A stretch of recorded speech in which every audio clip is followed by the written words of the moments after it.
Bueno, hola a todos. Si estamos en horario, voy a 5 minutitos más para que se terminen de incorporar los que estén pendientes y arrancamos.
Bueno, ¿se me escucha? Vamos probando tema audio. Alguien me conteste.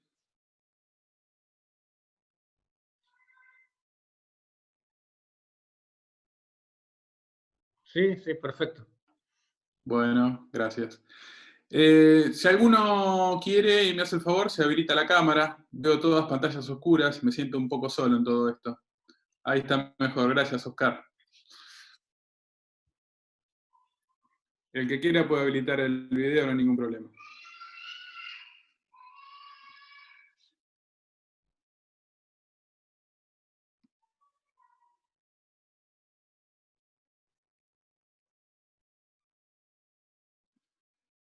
Bueno, buenas noches.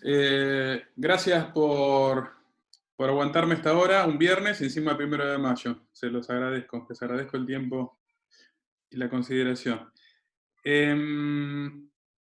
Mi idea para hoy era ingresar en todo el tema de lo que son los recursos administrativos, en realidad no los recursos únicamente, sino todos los cursos de acción que tienen previsto los particulares, los ciudadanos, cuando se ven afectados por una decisión administrativa de alcance individual, por una norma, o sea, por un reglamento dictado por la administración, y también ante supuestos en los cuales la administración omite cumplir con obligaciones preestablecidas que a lo mejor venía gozando el particular o debía gozar con carácter concreto, entonces se genera lo que se llama un reclamo, lo que es el reclamo previo, o simples peticiones que uno le quiere canalizar a la administración creyendo que tiene derecho, pero a lo mejor no está en esta circunstancia tan, ante un derecho tan bien circunscripto, entonces necesitamos que la administración se expida sobre lo que le estamos pidiendo. Después los voy a ir desarrollando un poquito, los voy a ir desarrollando bien en profundidad cada uno. Así que tengamos en cuenta que vamos a considerar situaciones reactivas del particular ante actos de alcance individual, cuando a mí, ciudadano, en el carácter que sea, me dicte un acto que agravia mis derechos. En ese caso tenemos disponibles lo que son los recursos. También puede ser que una norma de alcance general pueda afectar mi situación jurídica y en forma anticipada y preventiva, y antes que la norma se aplica, yo quiera reaccionar contra esa norma, y ahí vamos a tener disponible lo que se llama el reclamo impropio, que en realidad es un cuestionamiento. Lo llamamos reclamo, pero en realidad es un cuestionamiento, pues pongámoslo entre comillas como si fuese un recurso, nada más que lo que estamos atacando como ciudadanos es una norma de alcance general, ¿sí? Que posiblemente nos va a ser aplicada. ¿Sí? Estamos en la situación, en los presupuestos de la norma nos va a ser aplicada, todavía no tenemos acto aplicativo, entonces uno de los caminos, uno de los carriles que prevé el ordenamiento para reaccionar frente a eso es el denominado reclamo impropio.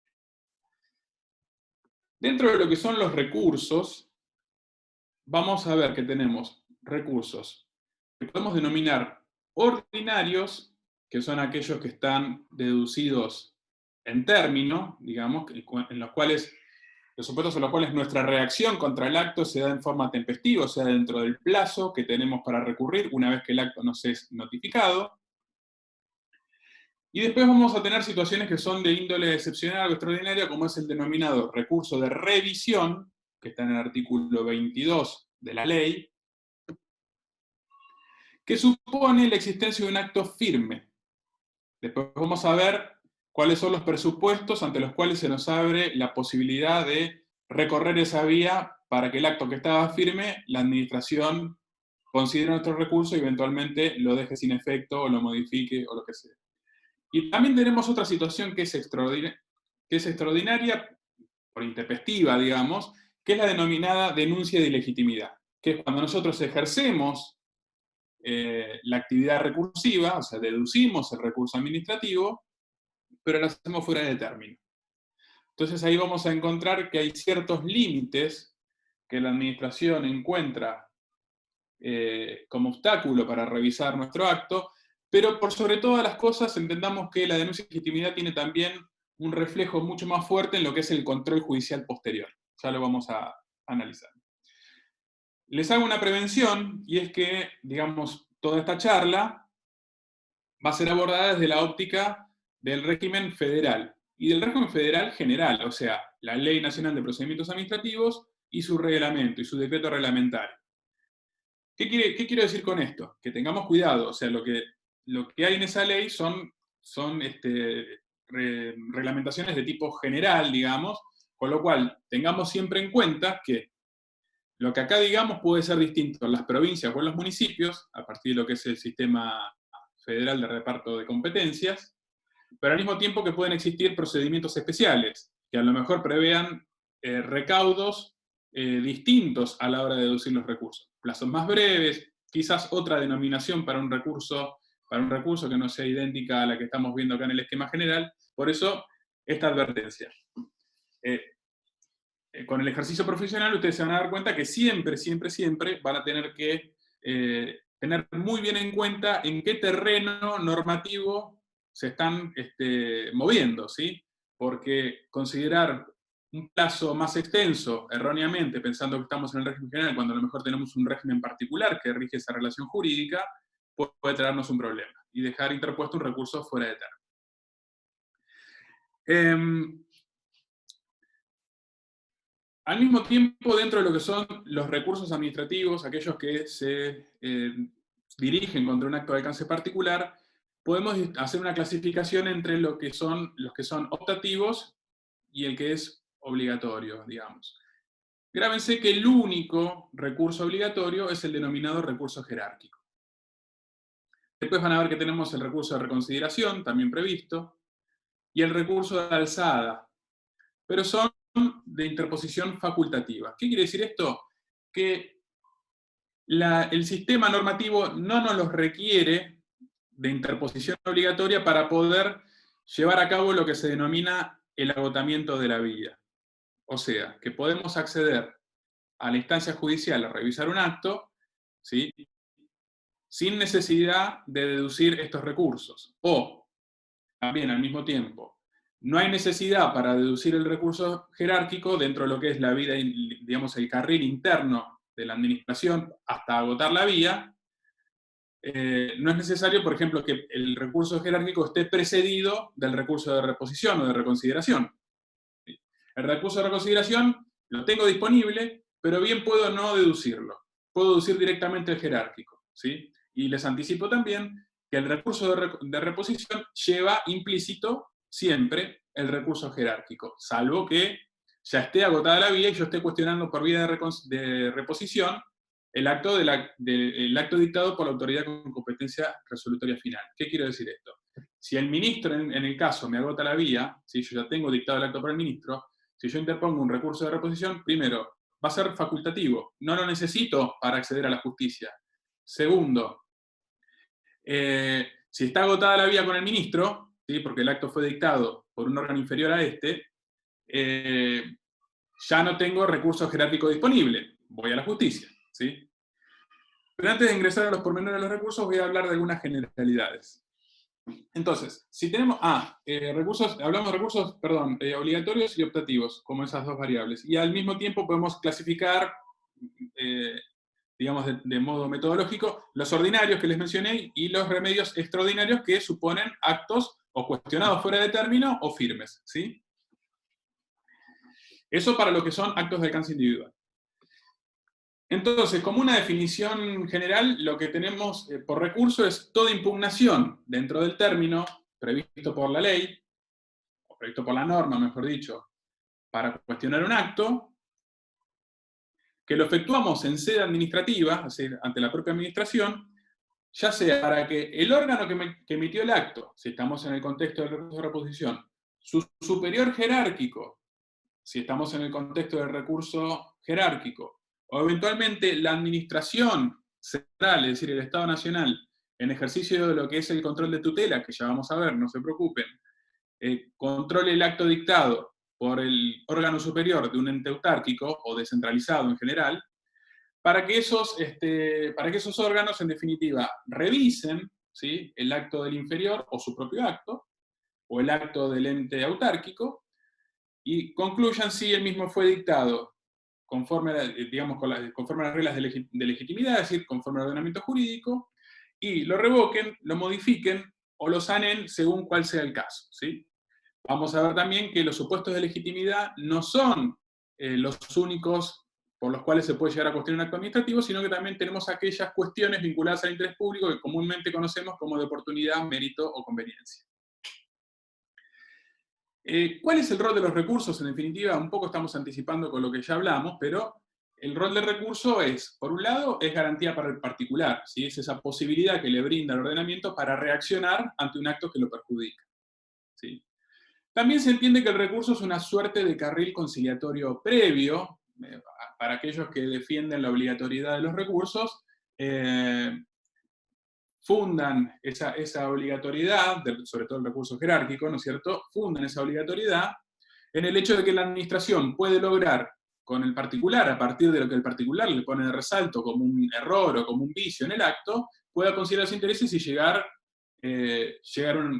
un entendimiento, no por vía de una transacción, sino por vía de un dictado que recepte el planteo, en forma previa a que eso se judicialice, ¿sí? Entonces, de alguna manera, le permite a la administración y al particular, por la vía del recurso, zanjar la cuestión que esté que esté generando un agravio al ciudadano. También el recurso supone un sistema de control, un mecanismo de control dentro de lo que es la vida de la propia administración. Bajo estos dos parámetros, el parámetro de la legitimidad y el parámetro de la oportunidad, mérito y conveniencia. ¿Qué sucede con la administración? Ustedes vieron que si nos dedicamos a lo que es el Estado, al Estado Nacional, a la administración central, tenemos lo que es el poder, digamos, de decisión y la gestión del interés público dividida por muchas competencias. El presidente no tiene todos los asuntos de movida bajo su órbita para decidir, ¿sí? Entonces lo que se hace es se asigna competencias materiales específicas a los ministros, a los secretarios de presidencia, y a su vez se genera toda una estructura de órganos inferiores donde la administración funciona, en definitiva, ¿sí? Donde se dan todos los procedimientos que dan vida a lo que es la actividad administrativa. ¿Sí? Tenemos órganos que deciden con un carácter intermedio, órganos que deciden más arriba, como son los ministros, incluso por encima de los ministros a veces se puede dar el caso que tenga que decidir el presidente dentro del curso de los dentro del marco de los recursos, ¿no es cierto? ¿Y por qué está pensado esto? Esto está pensado en una lógica de que la decisión, la que se dé por debajo, digamos, de los niveles que tienen la competencia final para decidir, de alguna manera permitan que el cuestionamiento y lo que los actos dictados por los inferiores vayan hacia arriba. Perdón, voy a admitir, dos personas están esperando. De alguna manera, esa decisión vaya hacia arriba para que, por vía de recurso, el superior jerárquico, y es el que, en definitiva, el que tiene en la cabeza hacia dónde va el curso de la administración, en definitiva, cómo se ejecutan las políticas de Estado y demás, termine decidiendo de forma final, ¿no es cierto? Es una manera de concentrar la decisión. Ese control es jerárquico dentro de lo que es la propia estructura, digamos, del Estado Nacional o de los entes, pero también hay otro control que se llama control de tutela, ¿sí? Es relaciones de tutela. Las relaciones de tutela ya tienen que ver no con la vida interna, digamos, con la pirámide en sí, sino la relación entre persona y persona, ¿sí? La administración central, cómo se vincula con los entes que crea, los entes autárquicos o otras figuras de descentralización que ustedes vieron seguramente con la doctora Herrera, que tienen fines específicos. Pueden tener un fin público específico y ser un sujeto de derecho público, o pueden tener fines, si se quiere, industriales o comerciales, que es generación de empresas del Estado, empresas públicas, entes públicos no estatales, a los cuales se les adjudica en algún punto una porción de lo que es la ejecución, digamos, de la función administrativa, se les traspasa determinados cometidos públicos, entonces se les asignan determinadas competencias para desplegar, vinculadas generalmente a un fin público específico, si estamos hablando, por ejemplo, de un fenómeno de autarquía, ¿sí? Recuerden ustedes que los entes autárquicos tienen un fin público determinado, tienen patrimonio propio, tienen la posibilidad de autoadministrarse, y además tienen personería jurídica propia. ¿Qué quiere decir esto? Que son una persona diferenciada, individual, dentro de lo que es la órbita del Estado Nacional, pero se mueven como un sujeto individual, digamos, tienen individualidad. El control de tutela se da en ese ámbito, se da entre la administración central, o sea, el presidente o los ministros del ramo, y el ente en cuya órbita, y el ente autárquico que de alguna manera orbita como si fuese la Luna con la Tierra, con el Estado Nacional, ¿sí? ¿Cuál es la lógica de la tutela? Bueno, la lógica de la tutela es que si se crea precisamente un ente para que ejecute determinada política pública, o sea, que lleve adelante determinado fin público, se supone que la administración, la concepción de cómo esa política tiene que estar ejecutada, queda deferida, uy, ¿qué pasó?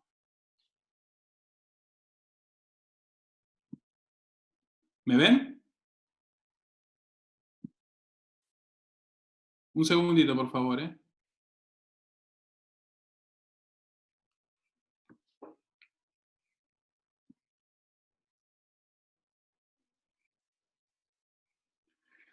Bueno, me dicen que me quedan 9 minutos de reunión. Debe ser porque me lo activé antes para preparar todo, pero si se nos cae, fijo otra reunión en 10 minutos, ¿sí? Para que arranque en 10 minutos. No sé si es posible, calculo que sí. A ver, denme un segundo, por favor, para evitar. Porque no me lo está extendiendo gratuitamente como otras veces.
Bueno, creo que ahí estamos.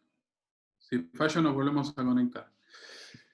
Les decía que la lógica de asignarle un fin público, perseguir un fin público específico a un ente, es justamente permitirle gestionar, digamos, de acuerdo a los criterios de oportunidad, mérito, conveniencia, que ese ente, digamos, considere lo mejor para la satisfacción de fines públicos. Si yo creo, por ejemplo, el ANSES, y el ANSES está creado para llevar a cabo todo lo que es la política pública de seguridad social, bueno, en definitiva, cuándo pagar, o sea, los derechos ya vienen reconocidos por ley, pero cuándo pagar, cómo pagar, bajo qué sistema, los reglamentos internos para que los particulares puedan generar y gestionar sus pedidos y demás, queda todo deferido, digamos, a ese órgano. Lo mismo cómo administrar sus recursos, ¿sí? Cuándo, qué gestiones hacer desde el punto de vista patrimonial y demás. Se supone que todo eso está en cabeza del titular del ente descentralizado y autárquico. Entonces, la tutela supone en definitiva un límite para el control que la administración central puede hacer sobre ese ente. Después, cuando hablemos del recurso de alzada, vamos a ver cuáles son los límites y cómo está concebido en la norma la posibilidad de avance en el ejercicio de ese control de tutela. Continuemos. Y a su vez, el rol del recurso, como les decía, es un presupuesto de admisibilidad de la pretensión procesal. Ahí van a ver ustedes que hay un continuo vínculo y ejercicio interrelacionado entre lo que es el ejercicio de los recursos y la posibilidad de ingresar ante un órgano judicial para que revise lo que la administración ha actuado de forma previa y que nos genere un agravio. Por eso, el capítulo de los recursos del reglamento hay que leerlo de manera conjunta con lo que es el título cuarto de la ley, ¿sí? El objeto del recurso habíamos dicho que son los actos de alcance individual, pero al mismo tiempo no cualquier acto. El acto tiene que generar algún efecto jurídico. No podemos reaccionar contra un acto que no genera efectos jurídicos directos, que de alguna manera estén proyectándose en nuestra esfera y que nos genere algún agravio. Si no nos genera un agravio, no tenemos interés para recurrir, ¿sí? Si el acto, por ejemplo, es favorable, no tenemos interés en recurrir a un acto que nos dio lo que nosotros pedíamos. Ahora, si el acto se dictó de oficio, ¿no? Porque se dictó un procedimiento de oficio en el cual, por ejemplo, nos aplica una sanción o pedimos algo y la administración no nos los da o nos los da menos de lo que pedimos, tenemos disponible el recurso precisamente para eso. Pero en ese sentido también tenemos una distinción entre los actos que son definitivos, que son los que nos resuelven la cuestión de fondo que se esté tramitando en el curso, pero también son susceptibles de recurso los actos que son meramente procedimentales. Ahora, cada uno va a ser susceptible de recursos diversos, o sea, los actos de mero trámite, los actos interlocutorios, en tanto no resulten asimilables a un acto definitivo, van a estar solamente susceptibles de ser cuestionados por vía del recurso de reposición. Ahora, los actos que tienen calidad de definitivo van a ser susceptibles del recurso jerárquico, ¿sí? O del recurso de alzada si el acto es dictado por el órgano jerárquico superior del ente descentralizado. Entonces, ¿qué actos son ajenos a los recursos? Y los dictámenes, las opiniones, los actos que no generen, en definitiva, un efecto jurídico, y lo que son los actos interorgánicos, es decir, aquellos que tengan que ver con, por ejemplo, una decisión de un ministro, eventualmente, que de alguna manera incida sobre la esfera de competencia de otro ministro.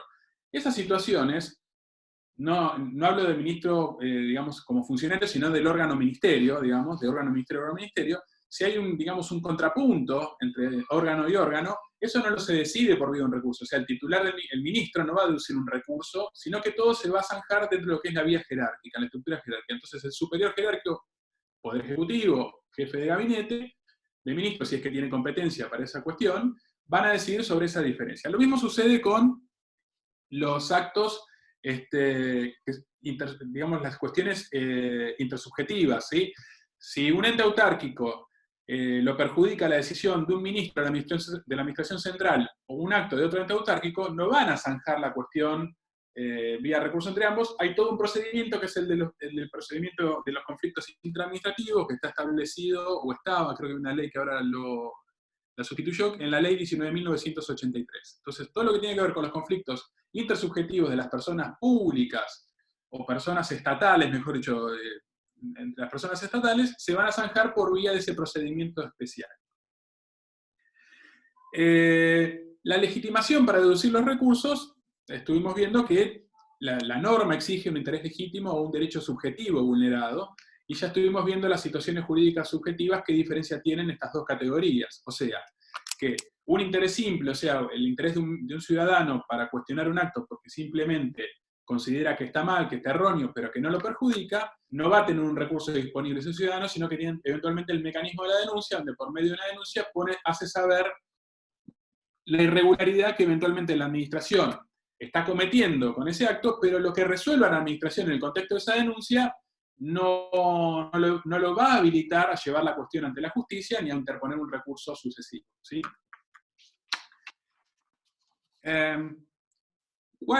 ¿Qué pasa cuando interponemos un recurso? ¿Cuáles son los efectos de la interposición de un recurso? Bueno, ustedes saben muy bien que por el artículo 12 de la ley, los actos administrativos se los presume legítimos y al mismo tiempo gozan de lo que se llama la prerrogativa de ejecutoriedad. Es decir, que una vez dictado el acto, se torna obligatorio, se considera que está dictado de conformidad con las normas que lo preceden, y al mismo tiempo la administración lo puede poner en marcha, o sea, esos efectos los pone en ejecución.